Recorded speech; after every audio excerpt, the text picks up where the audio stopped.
Olá, boa noite para você. Nessa edição a gente fala sobre os 2 dias de provas do Enem, o Exame Nacional do Ensino Médio. O Jornal Regional está no ar.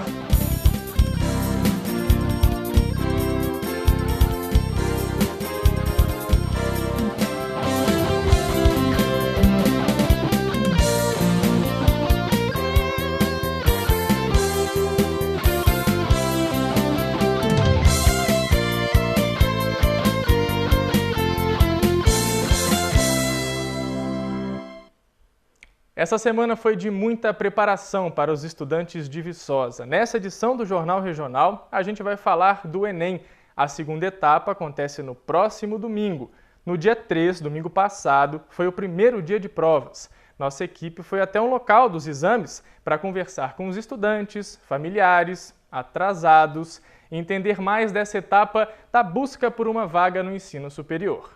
É uma maratona. 90 questões de muita leitura e uma redação com argumentos e letra legível. É assim que mais de 4 milhões de pessoas em todo o Brasil tentaram a aprovação em uma universidade ou testaram conhecimentos.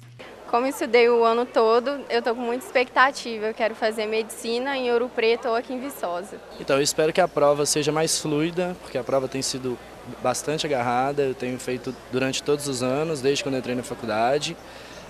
Apesar de eu já estar formando, a minha expectativa é estar sempre avaliando o meu conhecimento frente ao método avaliativo que a gente tem da nossa República Federativa.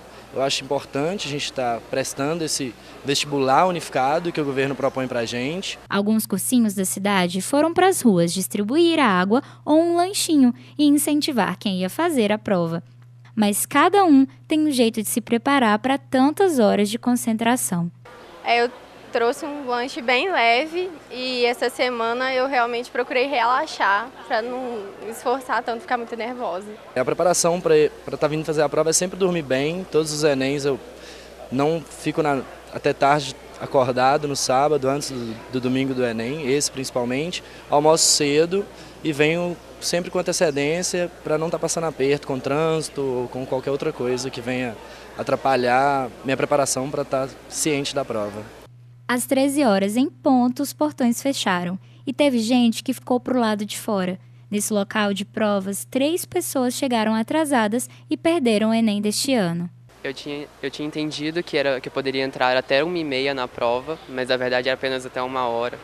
E por isso eu cheguei atrasado. Na verdade, na minha cabeça eu tinha chegado 1h mais cedo, mas não. Eu queria entrar na universidade para tentar ciências biológicas ou artes, no caso em Juiz de Fora, que aqui não tem. Quem ficou do lado de fora, mas esperando quem estava lá dentro, teve outro problema: lidar com a ansiedade. Eu sou pai do Jonathan e vim trazer ele aqui para fazer a prova do Enem. A expectativa é boa, né? Espero que esse ano ele consiga a pontuação necessária, que ele estudou bastante. A gente vem até correndo por causa do trânsito, tá bem travado mesmo. Graças a Deus conseguimos chegar a tempo. Esse é o segundo Enem do Jonathan, né? E a intenção dele é fazer educação física. Espero que esse ano ele consiga. Eu vou aguardar um bocadinho aqui, daqui a pouco, à tarde, eu volto para buscar ele de novo. E a gente fica ansioso, porque, embora seja ela que esteja fazendo, a gente torce pela pessoa, torce pela vitória dela. É uma conquista para ela também, uma realização pessoal dela, né? E é isso. Nesse primeiro domingo de provas, as áreas de conhecimento foram linguagem, ciências humanas e a temida redação, que teve como tema desafios para a formação educacional de surdos no Brasil. Antes mesmo de completar as 5h30 de prova, os alunos já começaram a deixar as salas. Bom, eu achei uma prova assim cansativa, né? Todos os anos normalmente ela é muito cansativa, mas especialmente esse ano eu achei ela muito mais conteudista. O tema sobre a inclusão eu achei muito válido, extremamente importante, traz uma reflexão muito importante, já que ficou aquela questão de poder falar mal, de ferir os direitos humanos. Então eu achei muito válida, que traz uma reflexão para isso, para que não haja novamente lei ou qualquer emenda que volte a sugerir o ferimento dos direitos humanos. Essa nova estrutura, né, que a gente faz as provas em 2 finais de semana, eu achei pior, porque fica um pouco mais cansativo, acaba prendendo a gente, mas em contrapartida, na próxima semana você já chega com a cabeça mais fresca, né, de ter descansado uma semana e poder revisar também durante a semana os conhecimentos de matemática. Em relação à estrutura da prova, assim, eu achei que foi uma coisa bem legal. No entanto, as questões não foram umas questões muito pontuais da forma que a gente está acostumado a ter, né? Foi uma coisa muito subjetivas, né? Apesar de se tratar de ciências humanas, eu esperava que fosse uma coisa mais pontual, assim, né? Em relação a essa questão da mudança das semanas, eu não gostei muito, visto que, para mim, isso é como se fosse uma proposta para eliminar candidatos. No próximo domingo tem mais uma etapa, agora com as provas de ciências exatas e da natureza. E aí, como que fica o coração? Agora esperar a próxima semana e esperar que seja um pouco mais fácil. Eu pretendo fazer o Enem para disputar uma vaga no SISU para uma licenciatura em História. E a minha expectativa é que na semana que vem seja melhor do que eu fui hoje, né? Porque, sinceramente, eu não acredito que eu fui bem hoje. Bom, esse aí que você vê é um balanço do primeiro dia. No segundo dia de provas, os candidatos vão responder às questões sobre ciências da natureza e matemática. Para quem ainda está na correria para colocar os estudos em dia, a palavra de ordem é tranquilidade. Desde 2009, quando o Enem se tornou a porta de entrada para as universidades brasileiras, essa é a primeira vez que o exame será realizado em 2 finais de semana distintos. No primeiro dia, os temas foram Ciências Humanas, Linguagens e Redação. Já nesse próximo domingo, os alunos vão realizar as provas de Ciências da Natureza e Matemática. Eu acho que o primeiro dia a gente ficou numa expectativa maior por conta da redação e a prova ser mais conteudista, mais texto, não sei o quê. E essa segunda eu acho que vai ser mais tranquilo, porque a gente fica menos tenso. Acho que a primeira semana a gente estava bem mais apreensivo. E essa semana é um pouco mais relaxante, ao meu ver, né? Acho que tudo que tinha que ser feito já foi durante o ano inteiro. Então essa semana é mais revisar mesmo, pegar mais leve nas coisas. Esse ponto de preparação na semana antes ou mesmo no dia antes, eu fujo um pouco a regra. Eu acho que a pessoa tem que se sentir bem. É meio que uma norma entre nós falar que o estudante tem que ficar mais tranquilo, o último dia não estudar, fazer nada, mas eu acho que nós temos que fazer o que a gente se sentir bem. Se estudar até a última hora faz bem, se o estudante é seguro, eu não vejo nenhum problema com relação a isso. Mas basicamente é mais usual que a gente peça que dê um descanso nos últimos dias.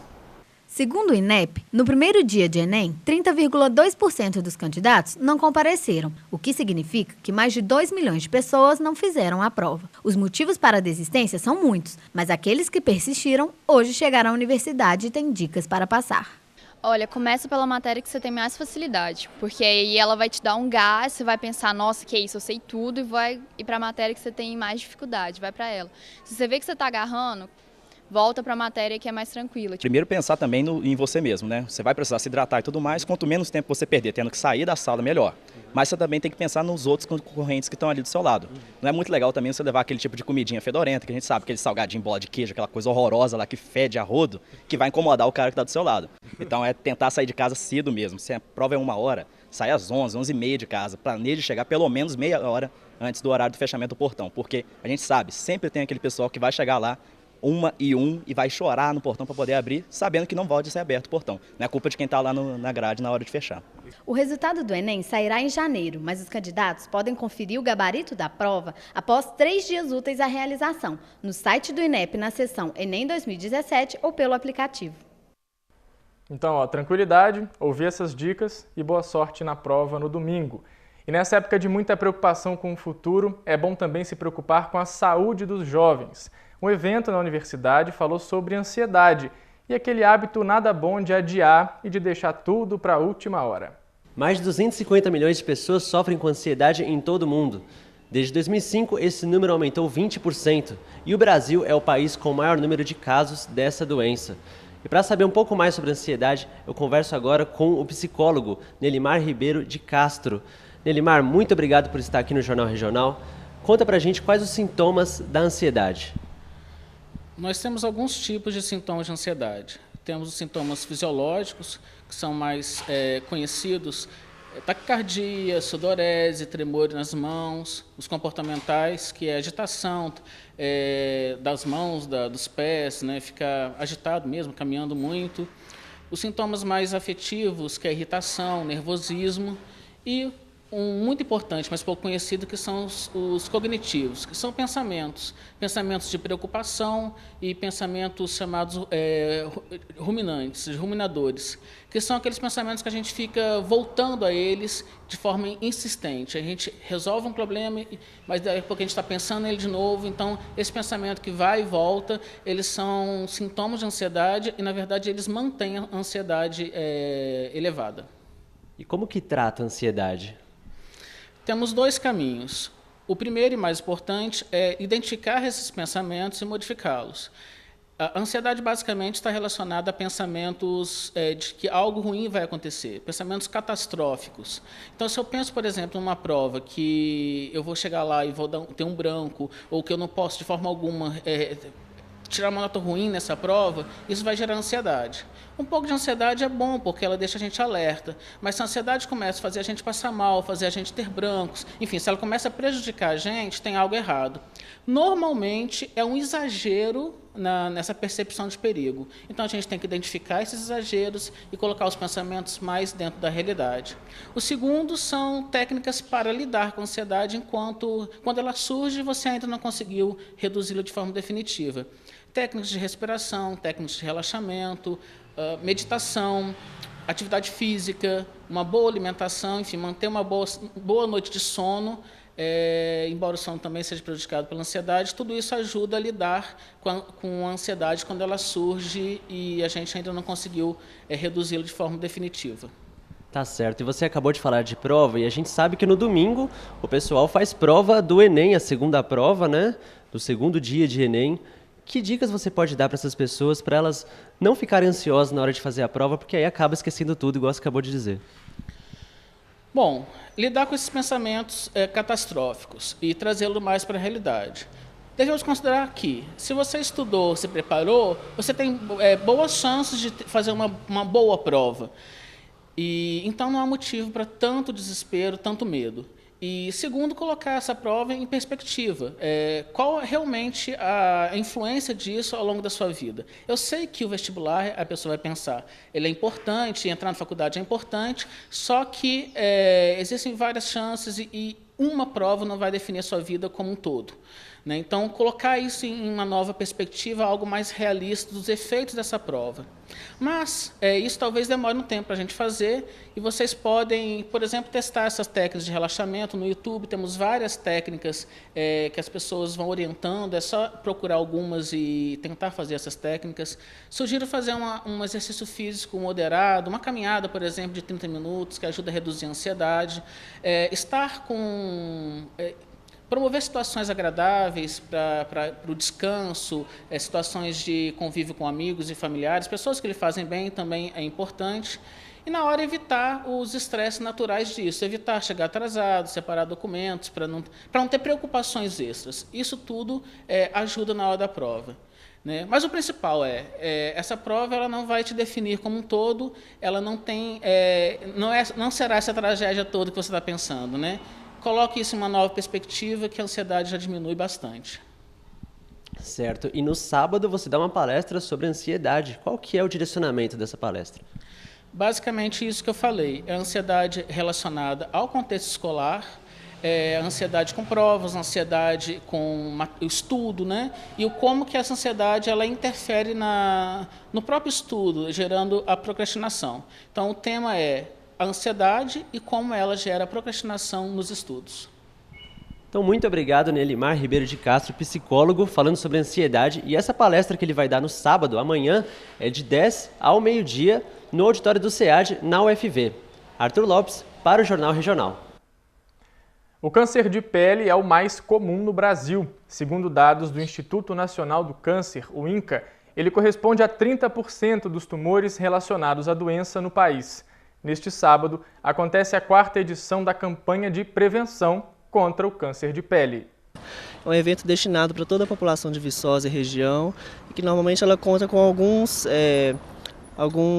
atividades que a gente realiza no dia. Primeiro a gente faz um acolhimento da população, a gente colhe os dados, depois a gente faz um momento que tem uma palestra, que a gente faz orientações sobre como identificar alguma mancha suspeita no corpo, e logo em seguida essa pessoa ela passa por um momento de triagem. que os próprios alunos do curso de medicina da UFV, eles tentam identificar se alguma daquelas lesões eles são suspeitas ou não, para depois passar pela consulta com o dermatologista. Aí, caso constatado que tem alguma lesão que pode ser pré-maligna ou maligna, essas lesões elas podem passar por algum procedimento inicial durante a campanha, ou caso tenha que ter uma realização de uma remoção cirúrgica, eles vão ser encaminhados para os ambulatórios de cirurgia da UFV para serem retirados e levarem para fazer biópsia, algum tipo de análise. Aí eu convido a toda a população de Viçosa, da região, das cidades ao redor. Se você tem alguma mancha suspeita no seu corpo, que te chamou atenção por alguma razão, que está crescendo, que está mudando de cor, sangrando, ou que está te incomodando de alguma forma, venha procurar a nossa campanha que vai ocorrer agora no sábado, de 8 ao meio-dia, no Consórcio de Saúde de Viçosa, que é próximo ao antigo Colégio Viçosa, ao lado do Fórum.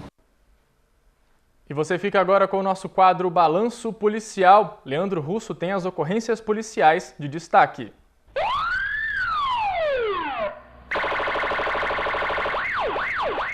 Olá, boa noite. Começa agora o Balanço Policial, com as notícias de Viçosa e região.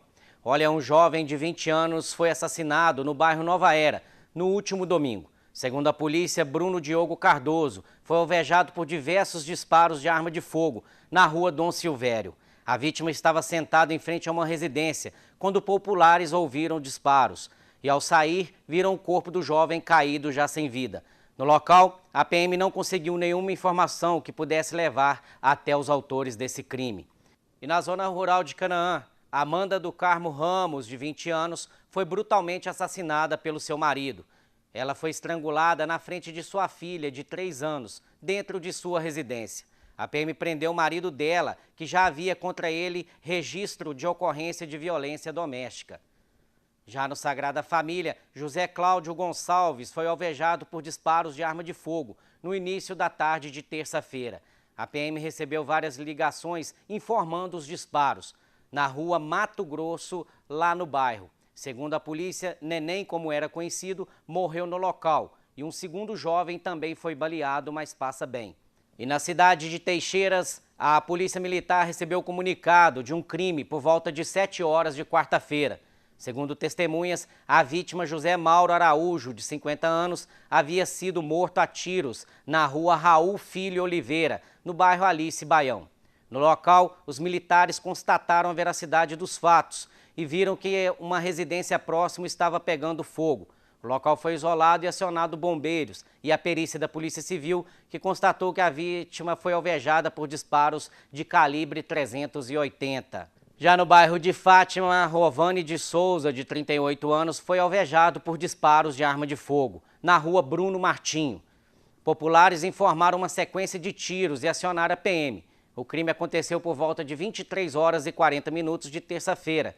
A vítima foi levada às pressas para o hospital, onde ficou internada no CTI, com cerca de 7 perfurações provocadas por arma de fogo. Ele não resistiu e faleceu no início de quarta-feira. O agente penitenciário Luiz Antônio de Matos Maurício, de 32 anos, morreu após sofrer um acidente grave na noite de quarta-feira. O fato aconteceu na rodovia que liga Viçosa a Paula Cândido. Ele perdeu a direção do veículo quando chegava na Vila Paraíso e bateu em uma árvore. Bombeiros militares do pelotão de Viçosa foram acionados e constataram que Maurício teve morte instantânea.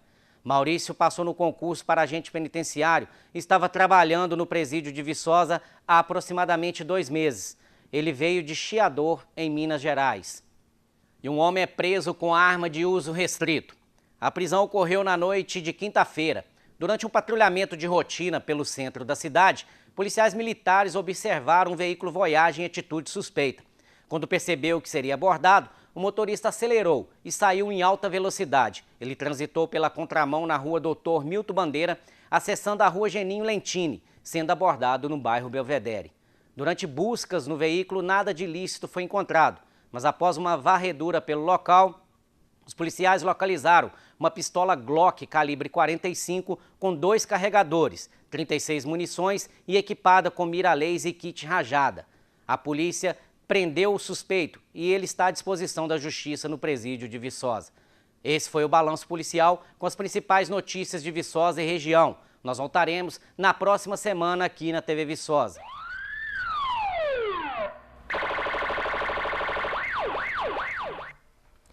Há pouco tempo, uma jovem foi morta no interior de São Paulo depois de oferecer carona para um desconhecido depois de marcar o serviço em um aplicativo. Esse assunto reacendeu o debate sobre os riscos de pegar e oferecer carona. Aqui em Viçosa isso é muito comum e existem algumas formas de tornar essa prática mais segura. Viçosa, cidade universitária, gente de todo canto do Brasil, indo, vindo, e uma personagem importante aparece no meio dessa história, a carona. E muitos estudantes têm recorrido a ela. Matheus é um deles. Moro aqui em Juiz de Fora, que é uma cidade que não é muito longe, cerca de indo de carro mais ou menos 2h40 daqui. E a gente costuma marcar carona pelo grupo do Facebook. A gente comenta lá o nosso destino, o horário e questão de disponibilidade de vaga e tal. Aí a pessoa costuma, como é que eu posso falar? Falar que vai para tal destino, tal horário e o valor. E nisso a gente combina. Em tempos de crise, a carona tem se mostrado uma ótima opção para quem não quer pagar muito caro na viagem. Em Viçosa, existem muitos grupos oferecendo esse tipo de serviço na internet. São mais de 5.000 pessoas em cada um deles oferecendo caronas para diversos destinos do país. Betânia costuma oferecer caronas aqui em Viçosa e toma alguns cuidados na hora de marcar a viagem. Geralmente eu olho as pessoas que estão em comum, entendeu? E hoje, assim, por eu estar fazendo mais por indicação, então, assim, sempre que alguém está me indicando, eu sei que são pessoas de boa índole, entendeu? Então, eu não me preocupo muito com isso, por eu estar viajando mais por indicação. E nesse vai e vem de pessoas, o medo é um sentimento recorrente.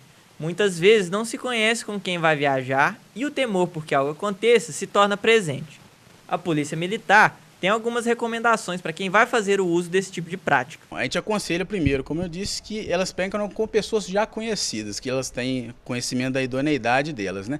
Caso possível, não seja possível que ela vá realmente pegar uma carona com o estranho, que ela não tenha outra opção, que ela pelo menos pegue os dados dessa pessoa, né? Elas conversem, um pega o dado do outro, o RG, o telefone, e repasse para familiares, falar, estou pegando carona com fulano de tal, o RG tal, a gente vai sair daqui tal hora, previsão de chegar a tal hora em casa, a placa do carro é essa, né? Tentar identificar aquela pessoa ali, eu acho que é mútuo, né? E se a pessoa se negar a fornecer os dados, a pessoa já pode ficar aí com o pé atrás, se preocupar e evitar pegar carona com essa outra pessoa. São dicas muito importantes. Comida sem açúcar, leite e alguns tipos de farinha fazem parte do cardápio diário de muitas pessoas que têm restrições alimentares. O Departamento de Nutrição da UFV promove durante todo o mês uma série de ações para ensinar sobre o preparo de pratos voltados para quem não pode comer alguns ingredientes. Nascer com uma restrição alimentar ou desenvolvê-la ao longo da vida exige muito conhecimento e cuidado na hora de fazer qualquer refeição. Por isso, pessoas com necessidades alimentares específicas foram convidadas a participar de encontros com estudantes do curso de nutrição da UFV e compartilhar os saberes e as dificuldades que enfrentam.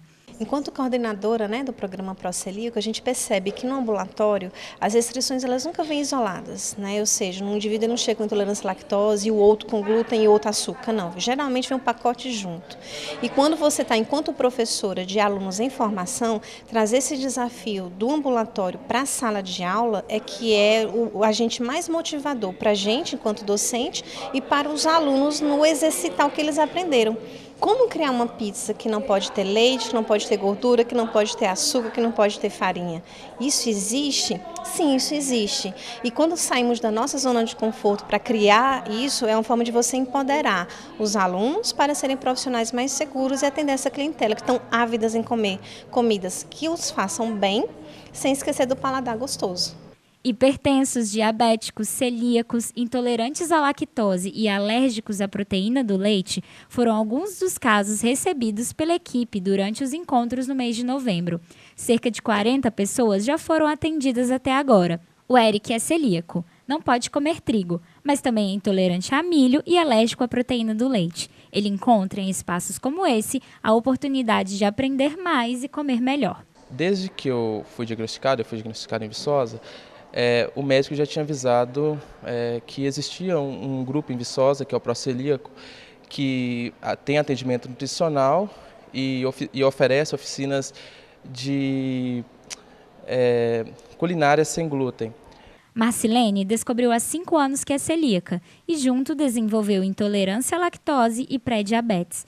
Como não encontrava muitas opções, ela criou a sua própria padaria, sem glúten e sem leite, na cozinha de casa.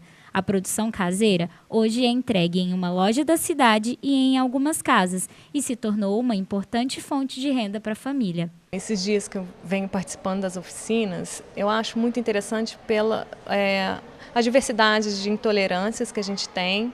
E a gente acaba obtendo um pouco mais de conhecimento de pessoas que são diabéticos, hipertensos e fazem partes de projetos aqui da universidade. E como eu também tenho intolerância, então a gente acaba tendo um conhecimento maior e aprende novas técnicas, dietas, do que pode e o que não pode. Então acho muito interessante participar. Que pena que não dá para todo mundo, Viçosa inteiro, mas é muito bom participar desses projetos aqui. Essas pessoas trouxeram essas necessidades que tem que ter com relação à alimentação, as dificuldades, aproveitaram para tirar várias dúvidas e no próximo momento os nossos alunos vão então preparar uma oficina culinária para ensinar realmente como que essas pessoas vão fazer em casa. O desafio é atender os desejos alimentares de todos eles. A Larissa, filha da Marcilene, é celíaca como a mamãe e já fez o pedido dela. Hoje eu pedi para os nutricionistas um panetone sem glúten. As próximas reuniões desse ano são específicas para quem já participou das primeiras reuniões. No ano que vem, a iniciativa vai contemplar mais pessoas interessadas. Essa edição do Jornal Regional fica por aqui. Mande a sua sugestão de pauta para o nosso e-mail jornalismo@fratev.org.br ou ligue para a nossa redação 3899-2793. Reveja essa edição completa no YouTube e as reportagens no Facebook. Um ótimo fim de semana para você.